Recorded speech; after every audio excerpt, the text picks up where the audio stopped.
Hey girl, Marissa here. You are listening to the Codependent Dummy podcast.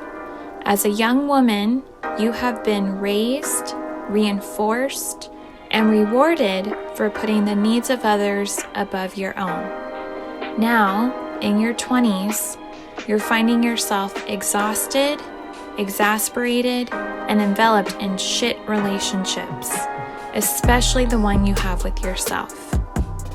Codependency is a way of being where we put the feelings, wants, and needs of others above our own in an unconscious attempt to meet our own feelings, wants, and needs. Sorry to break it to you, sis, but that is not sustainable. This podcast is to help you undo all that so you can stop playing small and start taking up space, you dummy. Let's get to it. Hey. Happy 6-month anniversary to the Codependent Dummy podcast. Thank you, gracias, merci, danke schön to you, my sweet Codependent Dummy listener. Whether you're joining the healing party recently or you've been here since day 1, episode 1. If you recall, I committed in an early episode to be here for 5 years, so that's half a year down and only 4.5 more to go. This week's episode, I went back in the vault, which mind you is only 6 months old, and pulled out an interview I had with Lindsay Bryan-Podvin, a financial therapist who I met with before the podcast even debuted. This is a pre-debut interview. It's ironic since she admits during our interview that it took her a few months to post my interview for her podcast. Check it out, Mind, Money, Balance. And now here I am posting Lindsay's interview 7 months later. I'm sorry, forgive me, better late than never. Please enjoy, and I'll be sure to use our discussion as a launching pad to create a solo cast about my fucked up codependent ways surrounding money very soon. Till then, here is my interview with Miss Bryan-Podvin. So today, we have Lindsay Bryan-Podvin. She is a biracial financial therapist, speaker, and Plutus-nominated author. Am I pronouncing that right? Plutus. Mm-hmm. In her therapy practice, she uses shame-free financial therapy to help people get their minds and money in balance. Yes.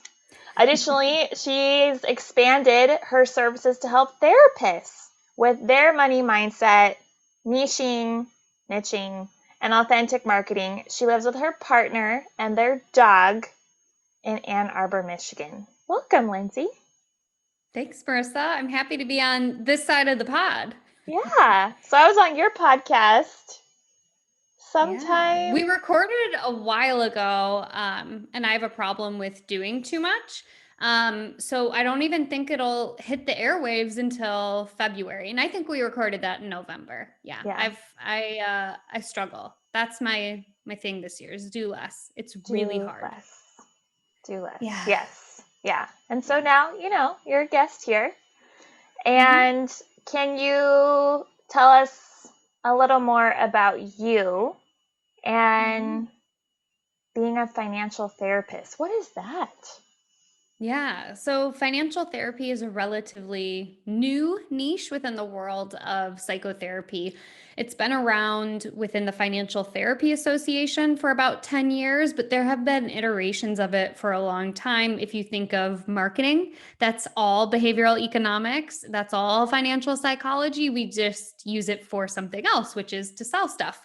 And it's finally time for us folks in the mental health field to take back some of that data and use it with our clients to help them cultivate a healthy relationship with money. So financial financial therapy is really a more nuanced way to look at money. It's not just about budgeting and saving and spreadsheets. It's really about eliciting what are the feelings and emotions that come up when rent is due? How does it feel for you when you have to negotiate for a raise? What's getting in the way of you talking to your partner about money, or maybe setting some boundaries with your family around money? That is really where financial therapy comes into play.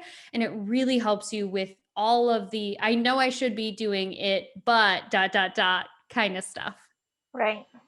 And what led you to become, right, before you were a financial therapist, you were a therapist. What was your journey to that? I had an interest in money around the time I became a therapist, because like many of us therapists, my first job post grad school, I was making less than I was as a waitress.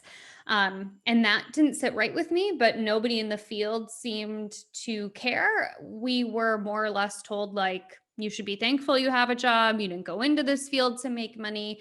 So I was trying to figure out my own money stuff. I came from a financially privileged background, and even though I didn't have a lot of financial hardships by way of debt, I still needed to pay my rent and feed myself. And I was like, how am I possibly going to make this work? So I started seeking out information on personal finance, and I found a lot of helpful information, but a lot of it was shame-based. It was, if you have debt, you're an idiot. If you spend XYZ on an apartment, you're spending too much. If you buy a latte, you're peeing out your caffeine or your money or something stupid like that.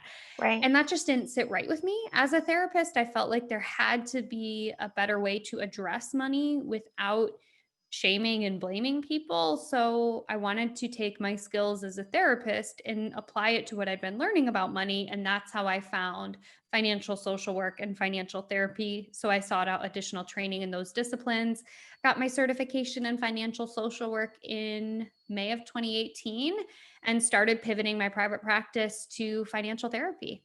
All right. So how do you sense, right? This is the Codependency podcast. You already mentioned boundaries. You already mentioned fear about bringing up money with a partner. Mm-hmm. And how in the clients you work with do you see codependency interwoven with money issues? It's all over the place, and it depends on which relationship you want to tackle. But I would say I see that most prominently in adult child relationships, and not even, I should say, adult child and their parent. So, or adults and their adult siblings.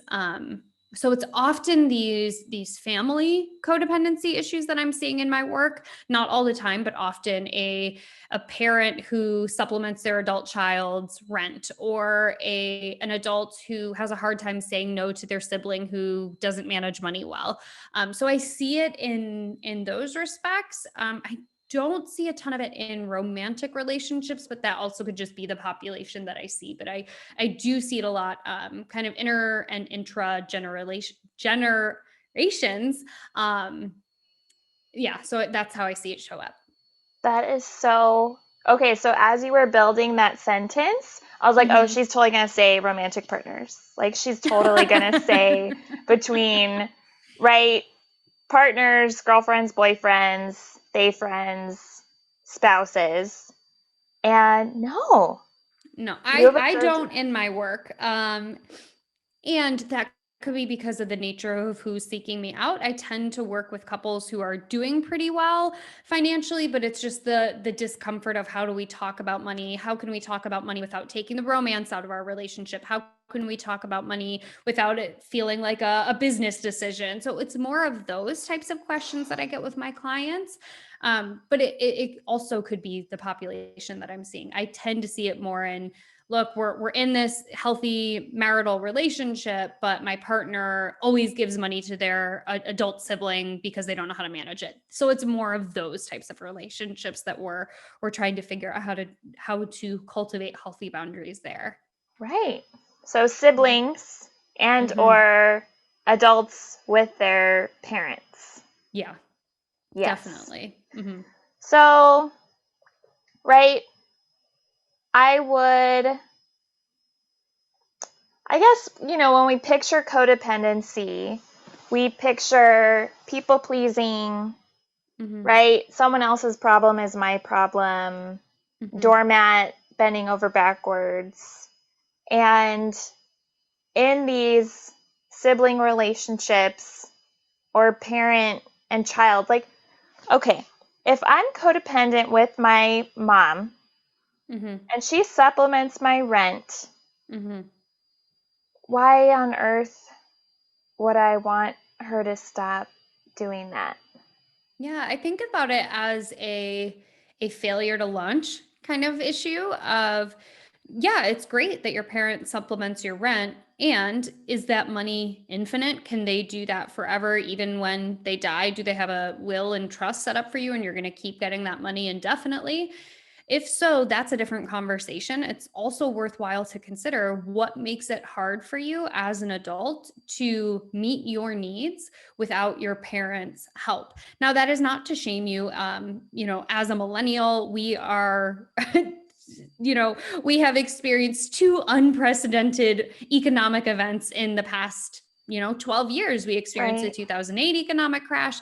We are experiencing another huge economic devastation. So it's not to say that you can't get support from a parent, but we're talking about a codependent relationship, which to me exists outside of the bounds of economic or financial needs. It's more of, I haven't needed to manage my money on my own. I haven't needed to learn how to do that on my own. I've been able to get money from a parent.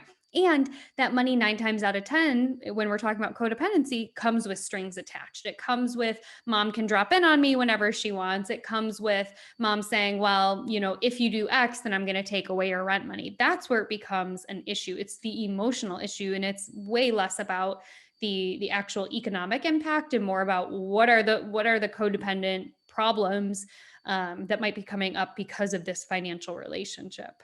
Mm-hmm. Which I sense when people first come in, they might tell you, my mom is so generous. She pays my Mm-hmm. rent. No Mm-hmm. questions asked. Mm-hmm. We're close. We have a great relationship.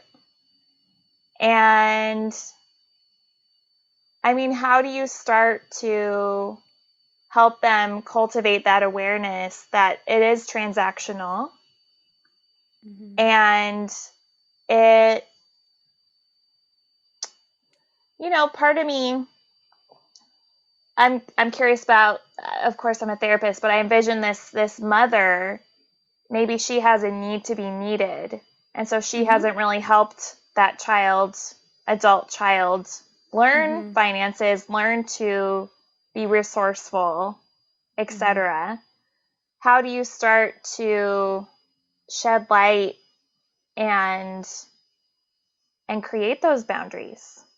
Yeah. So it's such a therapist answer, but I would start where my clients at, right? I would ask them, how important is it to you to pay your own rent? And they might say it's not important at all, Lindsay. I love that my mom supplements my rent and I am never getting off of her payroll, right? That is a very different conversation than I've tried before, but the conversation goes sideways, or she sends me money even when I don't ask her to. I've tried to assert my independence, but it doesn't work. So I usually start and say, is it a problem for you? Some people might say, nope, happy to be on this payroll. Some people might say, yeah, I can tell it comes with strings, but I've tried asserting a boundary and it doesn't work. Those are two different starting points.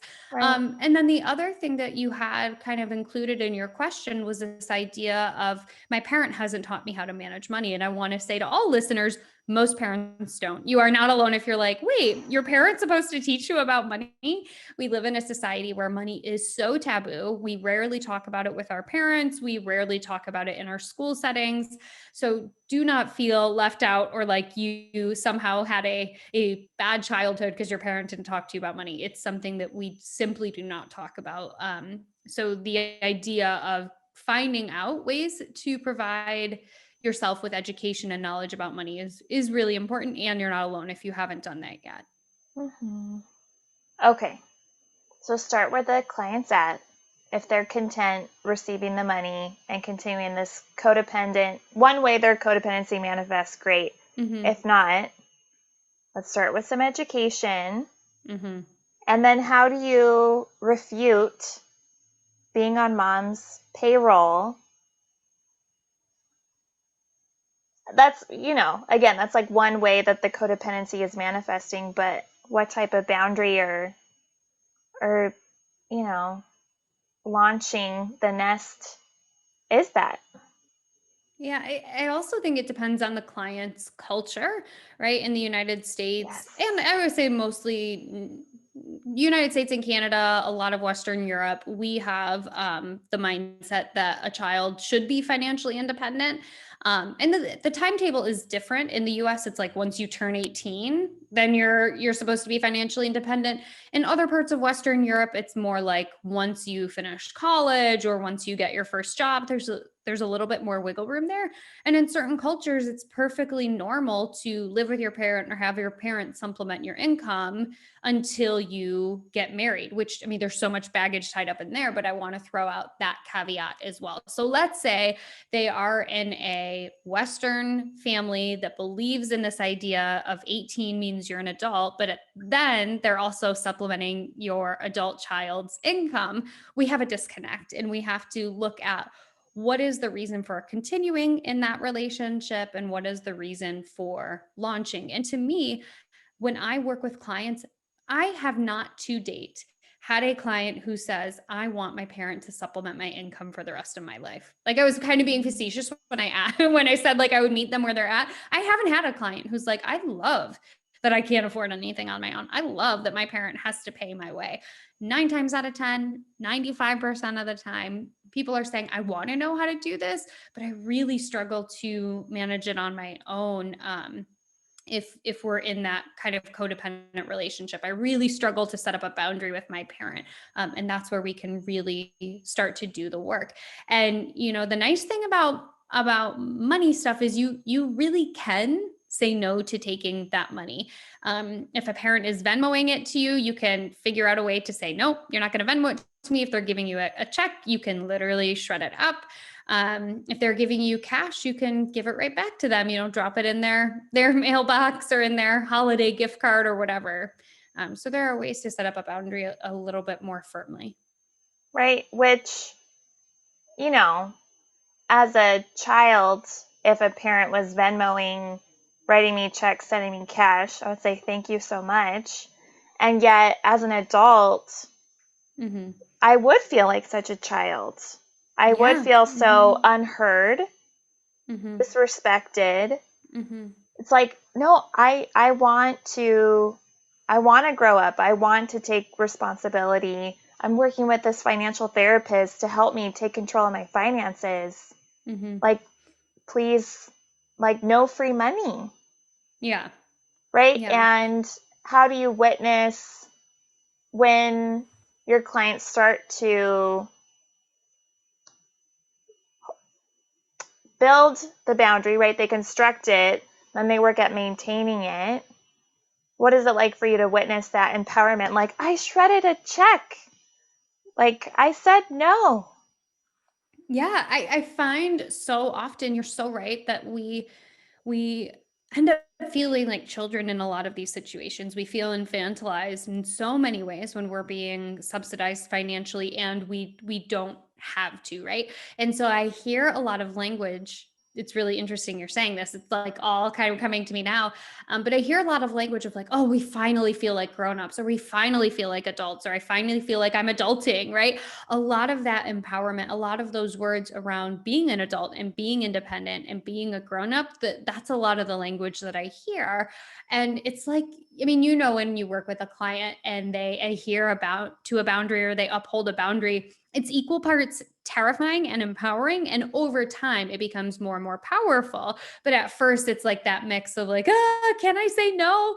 What are they going to do? What's the backlash going to be like? And depending on how enmeshed they are, of course, that backlash is going to be strong. But most of the time, my clients are thrilled to set up a boundary when it's respected. And it takes, sometimes you have to repeat it again and again and again. Sometimes those boundaries have to become a little bit more strong, like shredding a check.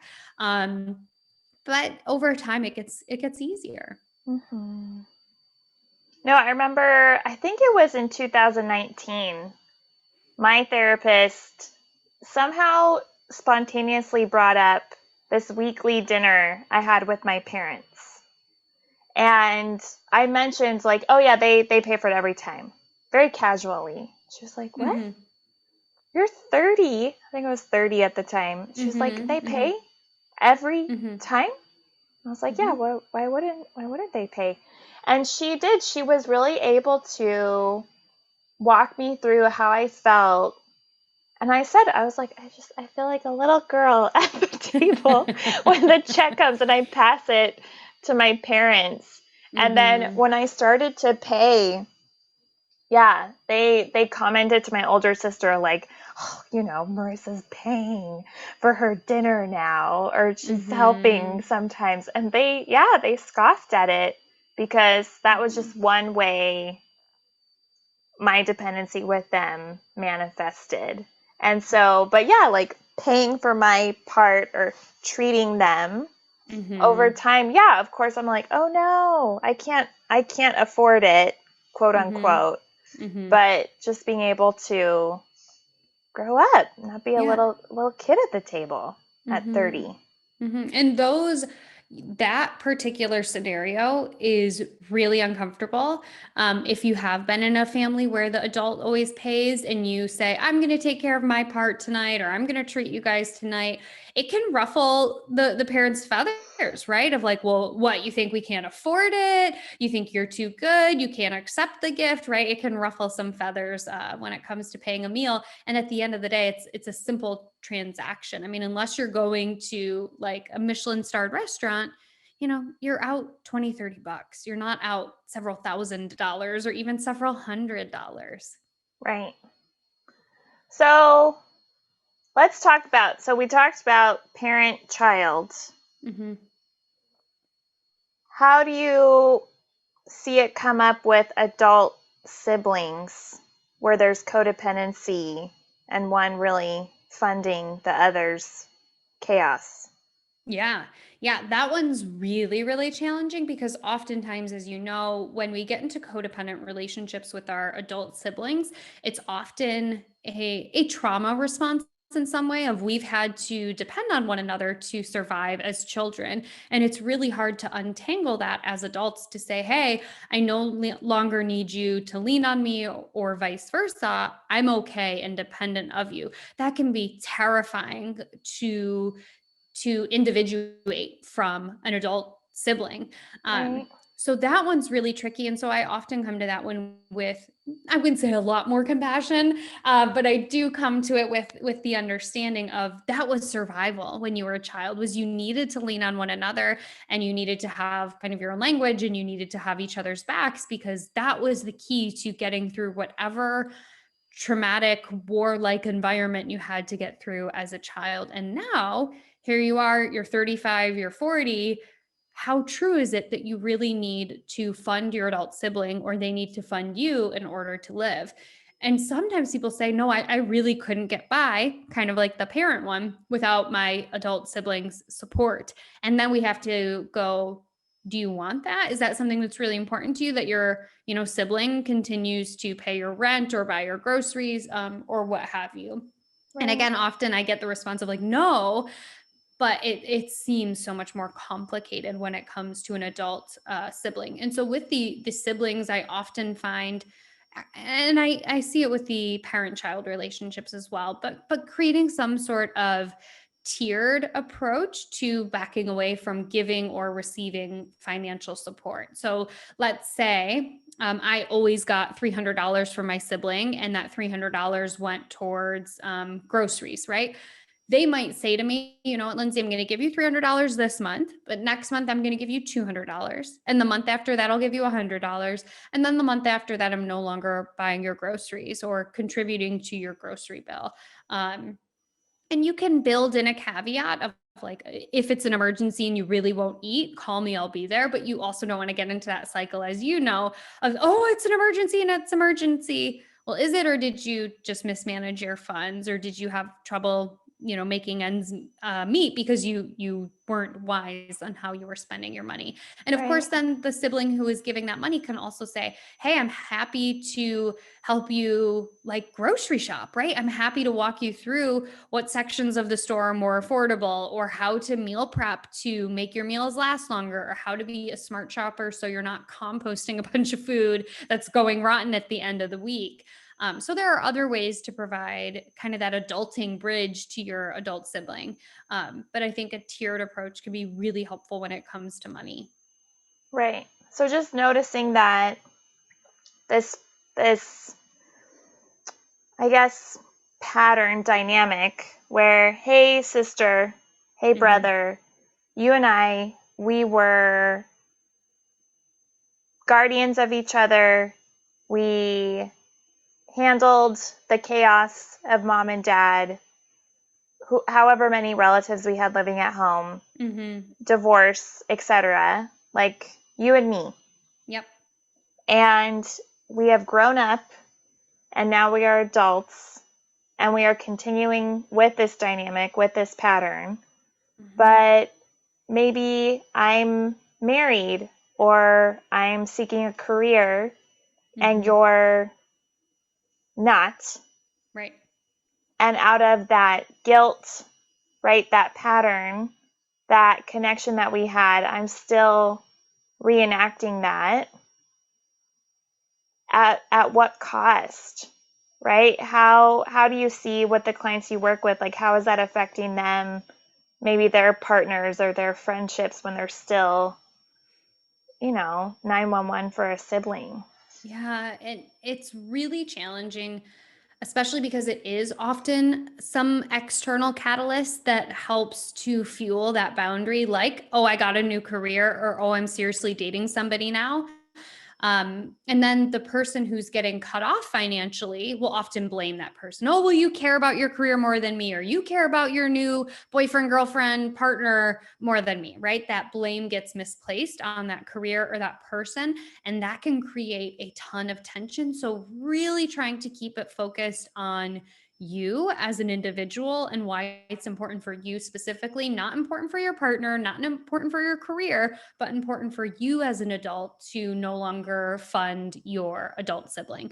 And coming back to the importance of, I love you, I will be there for you, and it's important for me to not fund you financially so that you can also become an adult. I want for you to be as strong and independent, whatever language works for them, as you can be. And I know that if I keep doing this, it's only going to make it harder for you to achieve, your goals. I know you wanted to finish college, or I know you want to move out of your current apartment. Well, me continuing to fund you is only setting you up to continue to rely on me. And I want for you to have that independence. So yeah, I appreciate you pointing out the career or partner that can often act as a scapegoat. Right. Yes. It's their fault. And it's like, no, we're just continuing to act like we did when we were kids. And also, right, I sense that if this cycle continues over time, it's just going to foster anger, resentment in the sibling who keeps giving. Do you see that too over time? Yeah, because often if we think about it through the context of codependency, you give with the hope that it's the last time you're giving. You're like, I'm just giving it this one time. I know they're going to be able to make rent next month, or I know that they will be able to hold down this job, or I know that they won't relapse, right? There are so many different things that we put so much weight on the money. The money will fix this problem. This will be the last time. And to finally have that boundary and adhere to it can feel so terrifying and freeing. I think you've said that 2 times. It Yeah. is terrifying. It's terrifying. Yeah. Because money stuff is not just about the math. It's so much more emotional and complex. And especially when we're talking about codependency, it feels so scary. You feel like you're the only lifeline for that person. And to give that other person credit, they have other support systems. They could have other friends, other family members, coworkers. They could have a therapist of their own, right? Yeah. We have to give them credit that they have more support systems than just us. And it can be really a frightening experience to put up that boundary in those codependent relationships. Yes. This is great, Lindsay. So we've talked about the parent and adult child. Mm-hmm. We've talked about the siblings, these right in the family. Mm-hmm. I will say I have observed in my own experience as a former codependent, recovering codependent, Mm-hmm.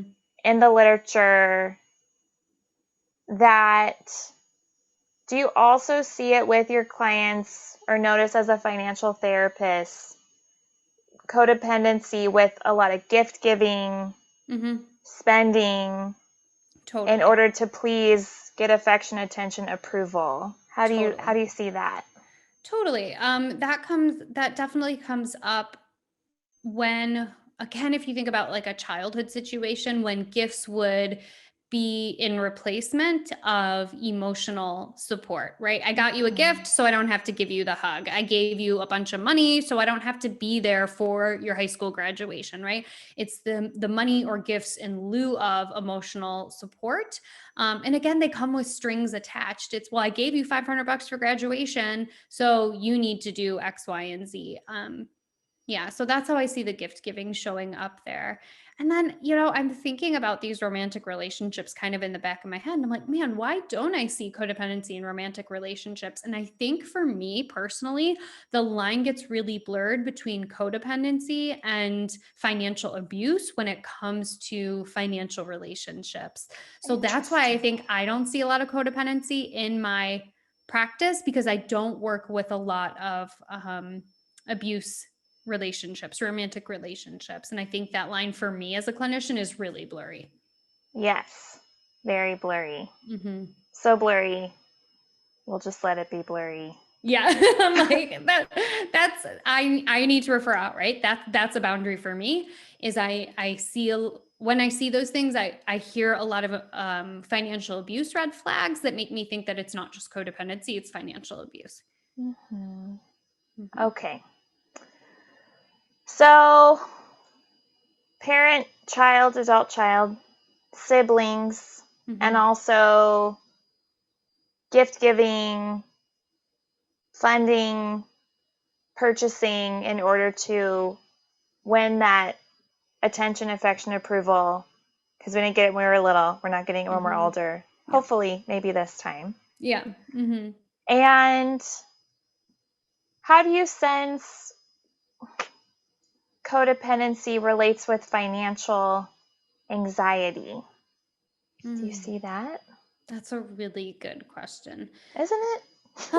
It's a hard one. It's a hard question because I think they can exist independent of one another, but of course they often overlap. So when I think about financial anxiety, I think about experiencing symptoms of anxiety in relationship to your money. So feeling nervous, anxious, on edge, sweaty, shaky, nauseous, all of your typical emotional and physical symptoms, but in relationship to money. So nervous, shaky, worried, on edge, ruminating when it comes to negotiating for a raise, paying a bill, buying making a big purchase, those types of feelings can come up.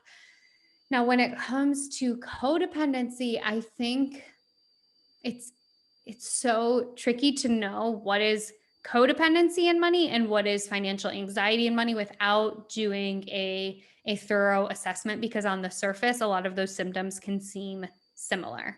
Right. Yeah. And so, yeah, that is interesting. But just, I sense for, if it is codependency, compounding financial anxiety, Mm-hmm. it's worrying about what will others think, Yeah. what will my parents think, or someone will approve of this purchase, so I will do it. But it's just having that other in mind, Yeah. if and when we're spending.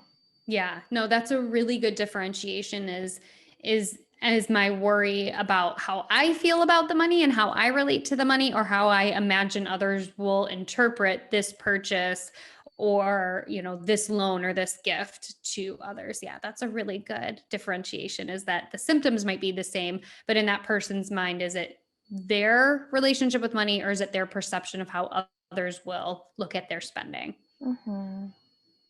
Right. And I know I shared on your podcast, I come from a lineage of very frugal New Mexican men. Yes. And I was codependent, especially with my dad. Mm-hmm. And yeah, money totally got tied up into that, where I was saving to please. Yeah. I was ordering on the side menu to cost less for somebody else. Yeah, right. good job, Marissa. Look at you. You're such a cheap date. Like you're really adhering to these New Mexican frugal men's expectations. Yeah. And I know I also work with young women who admit they buy gifts, not necessarily for the giving, but please love me, please stay, please be my friend. Yeah. And so it really, codependency it's a ripple effect and can impact all these major areas of life, including money. Yeah, definitely. Yeah. So I did interview one coach, but it has been a lot of therapists because I'm a therapist. Yeah. It's codependency. It's, it's a mental health issue. Yeah. How have you seen in the work you do with therapists, their codependency with clients, money with clients? I am laughing not because I am shocked by the question, but because I hadn't thought of it through the lens of codependency. But every single one of my therapist clients who I've coached, as Marissa mentioned in the bio, I have a split. My practice is clinical, and then I also have a coaching arm where I help other private practice therapists work through their money mindset stuff so they can create sustainable, profitable private practices. Yes. And every single one of them, without fail, when we talk about raising fees, is, oh my God, my therapist, my clients are going to be mad at me. They're going to think I'm so mean. They're going to think maybe I'm a jerk. Maybe they're therapists too, Lindsay. Right, maybe their therapist would not approve of their new fee. Totally, right? But it's the worry of what will other people think. And anytime I've raised my fee, I want all the therapists out there to know, anytime I've raised my fee, I've not gotten negative pushback. I have not had clients quit. And the very first time I raised my fee, which was the most nerve-wracking fee raise of all, I had one of my clients tell me, you should have done that a long time ago. Damn. Yeah. So no, great question. Great point. Right. And as you were speaking, my mind went to those adult siblings, that relationship, like, oh no, like if I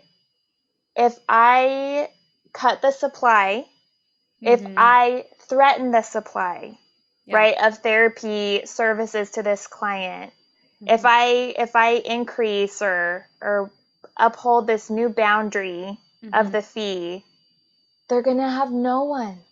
Right. They're going to have no one. They're going to leave. I'll have no one. So we are just in this little codependent cycle of dependency with money. And I love that you said my therapist, right? Sometimes for the listeners who are new to mental health and therapy, over time, I'm in the camp that over time, you will eventually start to interact with your therapist like you did with a major conflictual relationship in your past, usually your mom and Interesting. dad. Oh Sure. yeah, I'm totally into that camp.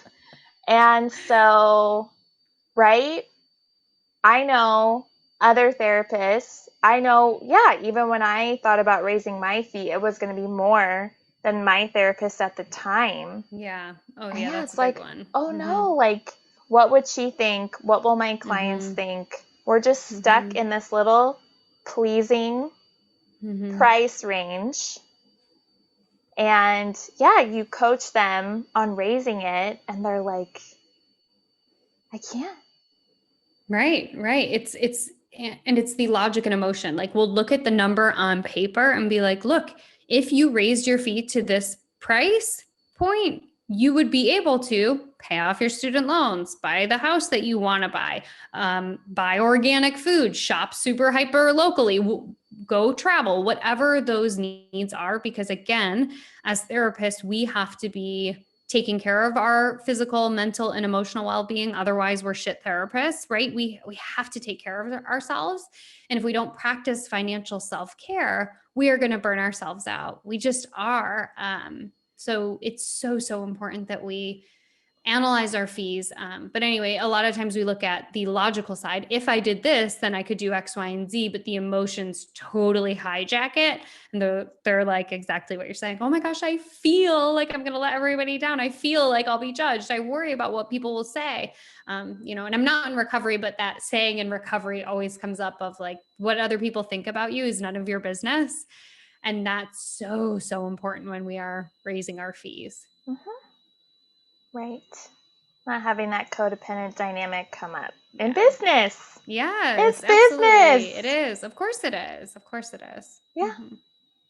And just food for thought. I know, right, you and I are biased. I'm biased talking about therapists, but I think in later episodes, I am going to try and talk to and look at, right, codependency and pay.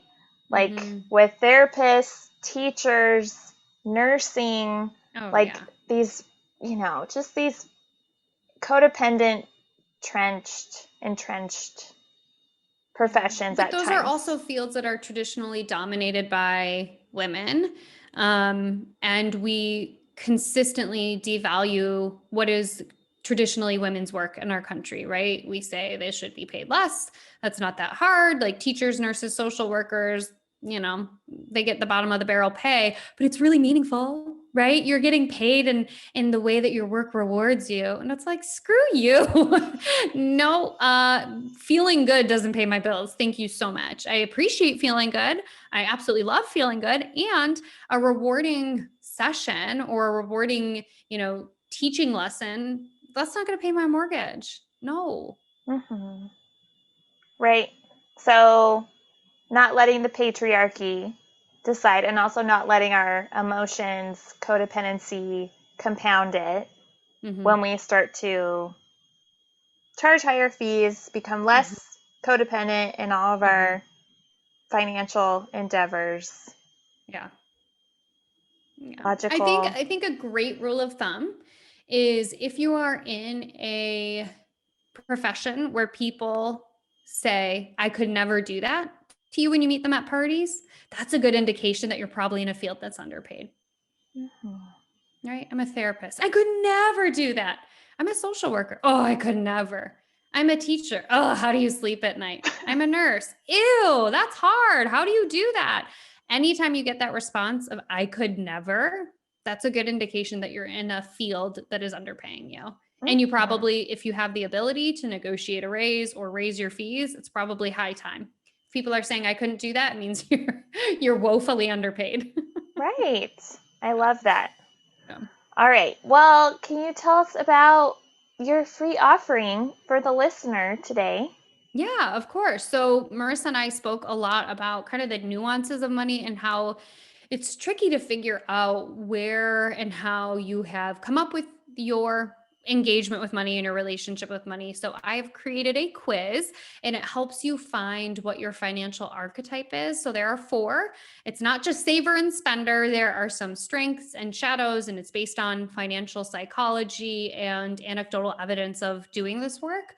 So you can find the financial archetype quiz at my website, mindmoneybalance.com/quiz. I love that. Yeah, who doesn't love a quiz? Yes, quizzes are the best. Okay, The well, best. thank you so much, Lindsay. Yes, of And course. yeah, talking money, codependency and money, codependency and therapists and money. Just great. Yeah, and all the money stuff you can handle is at my website, my Instagram. It's all under the same name, Mind Money Balance. So please, if you like this episode with Marissa and I, come say hi to me, tell us what you liked, and check out her episode when it comes out too. Yeah, thank you. Yeah. Hey girl, it's Marissa again. I'm not like a regular podcaster, I'm a cool podcaster, right? Thank you for listening and staying till the end. You can find me on Instagram at Therapy with Marissa. Email me, marissa@codependummy.com. Check out codependummy.com for more information on the show. And baby girl, a subscribe, rating, and review would be much appreciated. Till next time, I want you to remember, if you are feeling unseen, I see you. If you are feeling unheard, I hear you. And if you think that you don't matter, know that you matter to me. I want you to go out there so you can stop playing small and start taking up space, you dummy. And now, the disclaimer. Girl, this is not therapy and I am not your therapist. This podcast is designed to provide accurate and authoritative information in regards to the subject matter covered. It is given with the understanding that neither the host, publisher, or guests are rendering any legal, clinical, or other professional service. If you want or need a professional, please find one.